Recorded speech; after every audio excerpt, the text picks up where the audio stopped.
These are three of Ben 10 Classic's worst episodes of all time, the third one being Merry Christmas. So this Ben 10 episode starts with Ben, Gwen, and Grandpa Max driving through Death Valley in the Rust Bucket. It's super hot, and their air conditioner is broken. Ben thinks he's so smart and turns into gray matter to fix it, but he just makes it worse. They have to stop the RV because there's smoke everywhere. Then they see this weird building that looks like a cottage. It's actually the entrance to this old Christmas theme park, which is super weird because it's in the middle of the desert. When they go inside, it's all snowy and cold. There's a whole winter village in there with elves and reindeer and stuff. This creepy old guy named Mr. Jingles is watching them, but they don't know it yet. The village is full of Christmas things, like elves walking around, reindeer pulling sleds with presents, and a big Christmas tree. Grandpa Max gets all sad and mushy, saying their family never had a good Christmas together because everyone's always fighting. Never spent a Christmas all together. Ben decides to go sledding, because that's way more fun than listening to Grandpa being sad. Gwen goes skating, because she thinks she's so graceful or whatever. Grandpa Max goes to get some hot chocolate, but then these weird elves take him away. They bring him to Mr. Jingles, who says Max is actually Santa Claus. Can you believe that? He puts Max in a Santa costume and uses this remote control thing to make him move around like a robot.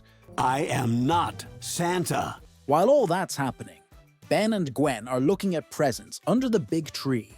Suddenly, these toy soldiers start shooting candy canes at them. It's crazy. Ben tries to turn into Heatblast to melt them, but he becomes XLR8 instead. Going Heatblast! Aw, man! He grabs Gwen and they run away super fast. But XLR8 keeps slipping on the ice because he can't stop. Then this elf named Elsgood shows up and tells them they'll turn into elves if they don't leave. And become one of us as well. Ben thinks he's lying, but then he and Gwen start getting pointy ears and their eyes turn all green. It's so freaky. Elsgood tells them Mr. Jingles has their grandpa. He believes your grandpa is Santa Claus. Then it gets dark all of a sudden, and these huge snow monsters start chasing them. They hide in this building that's full of pictures of Mr. Jingles, which is super creepy. 1932, of course. Elsgood shows them a secret door, and they all fall down this long slide into a workshop. Elsgood says they need to break Mr. Jingles' machine called the Jingleator. You have to destroy the Jingleator. I don't know why it's called that. It's a dumb name. Ben turns into Wildmutt and pretends to be a reindeer, so they can sneak around. They get on this toy train, but then more toy soldiers attack them.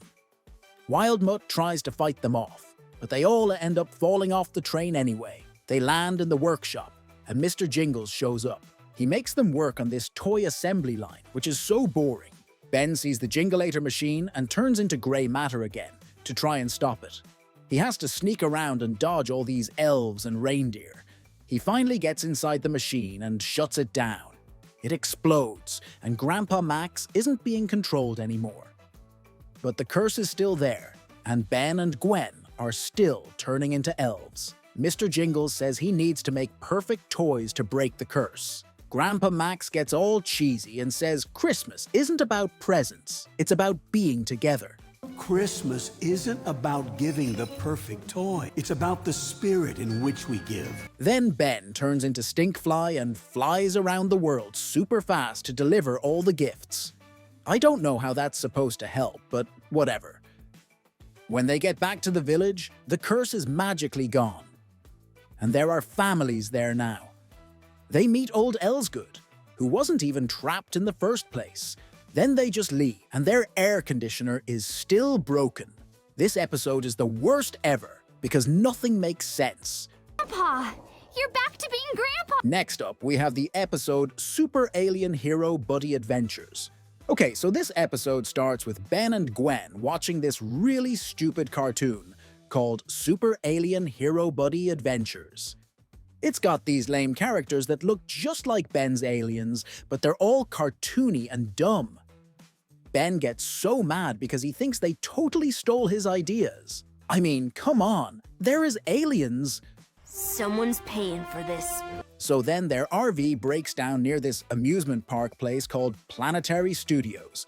Ben's all excited because he wants to meet Kangaroo Commando, who's like his biggest hero ever. When they get to the park, they see this guy dressed up as one of the cartoon characters, and Ben's like, ugh, seriously? Then they spot this poster saying Tim Dean, the guy who made the show, is gonna be there. Ben gets all angry and goes to yell at Tim for stealing his aliens. But Tim's like, nuh-uh, I didn't steal anything. You totally stole your nose from me. A guard comes and takes Ben away because he's causing trouble. But then Ben turns into Heatblast, that's the fire guy, and sees Kangaroo Commando in danger. He flies over to save him. But guess what? It was just a fake show. Kangaroo Commando, whose real name is Abel North, what kind of name is that, thinks Heatblast is working for Tim. They start fighting as part of the show, and Abel ends up winning. Then Tim shows up and starts accusing Abel of stealing his ideas for the show. They argue for like forever. It's so boring. Ben and Gwen decide to go on this Kangaroo Commando ride, but wouldn't you know it, the ride breaks. Abel saves them, and Ben turns into Four Arms, the big strong guy, to help out. They find out someone used explosives to break the ride, which is pretty crazy. Abel thinks Tim did it, and shows some explosives he found. Gwen, being all smart and stuff, notices something weird about a glove they found. Ben turns into Stinkfly, the gross bug alien, and he and Gwen fly around looking for clues. They hear Abel talking to himself in his dressing room, which is super weird and suspicious. Later on, Abel is hanging over some dangerous chemicals. Why is there even a vat of chemicals at an amusement park? And Ben turns into Wildvine, the plant guy, to save him. But then Tim gets captured too. Wildvine has to rescue both of them from a burning building. It's like, make up your mind, show, who's the bad guy here? So then they find out it was actually Abel's brother, Cain, who did everything. Cain starts whining about how he made up all the ideas for the show, but Abel took all the credit. Cain tries to run away with Tim and Abel, but Wildvine chases after them. There's this big fight scene, but it's not even that cool. Abel ends up beating Cain, which is lame because Ben should have been the one to save the day. The police come and arrest Cain, and then Abel and Tim stop fighting like they're suddenly best friends or something. At the end, Max comes back with toys from the show, which makes Ben really annoyed. I would be too. Who wants toys of characters you hate? Oh, man! This episode is just one big mess from start to finish.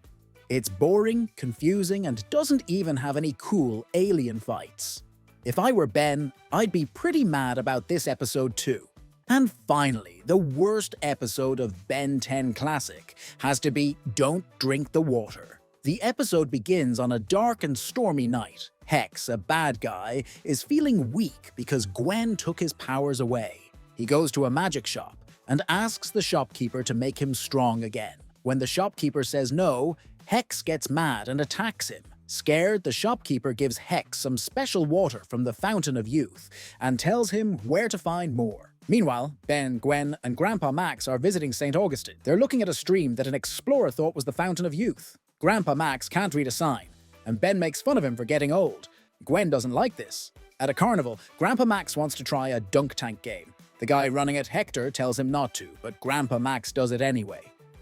Ben dunks him, and Hector looks worried. Suddenly, Hex shows up and scares everyone. He uses magic to make Ben and Gwen fly through the air. Then he goes after Hector and smashes the dunk tank, getting Grandpa Max and Ben all wet. Ben turns into an alien called Cannonbolt and fights Hex. They roll around, crashing into things.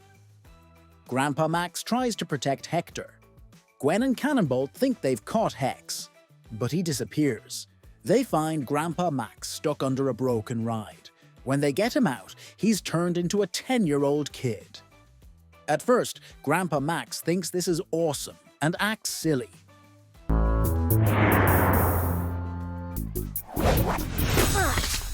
Gwen doesn't like it and wants to use her magic book to turn him back.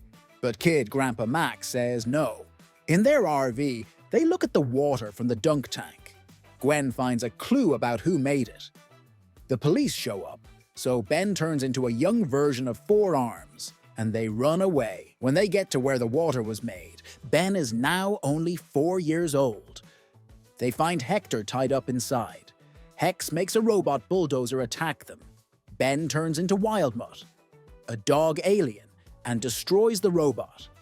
Total grossness. Wild pups. They learn that Hex is in a cave with the real Fountain of Youth. Hector says he's been guarding it because the water can make you young forever, but it's not as great as it sounds. They drive to the cave. This is so uncool. But magic plants attack them.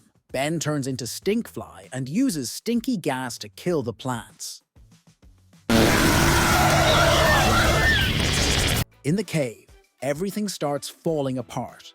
Hex comes out of the water looking super powerful. With control of the water, I shall become immortal! Ben turns into Heatblast and fights Hex. Little Heatblast gets so mad that he has a big tantrum and makes the whole fountain explode. This sends Hex flying into a puddle of magic water. Hector says the water's effects won't last forever. Soon, Grandpa Max, Ben, and Hector go back to their normal ages. They head back to their RV, ready for more adventures.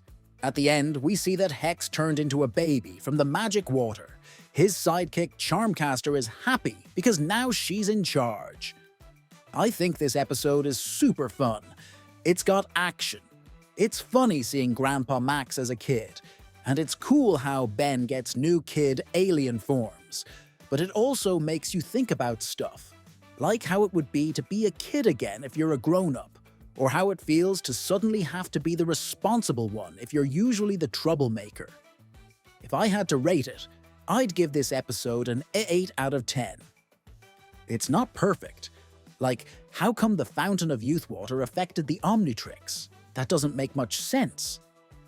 And it's a little weird that they just happened to find this magic fountain. But overall, it's a really fun and exciting episode with a good message about growing up and responsibility. Plus, kid aliens. How cool is that? I wish we could see more of those in other episodes.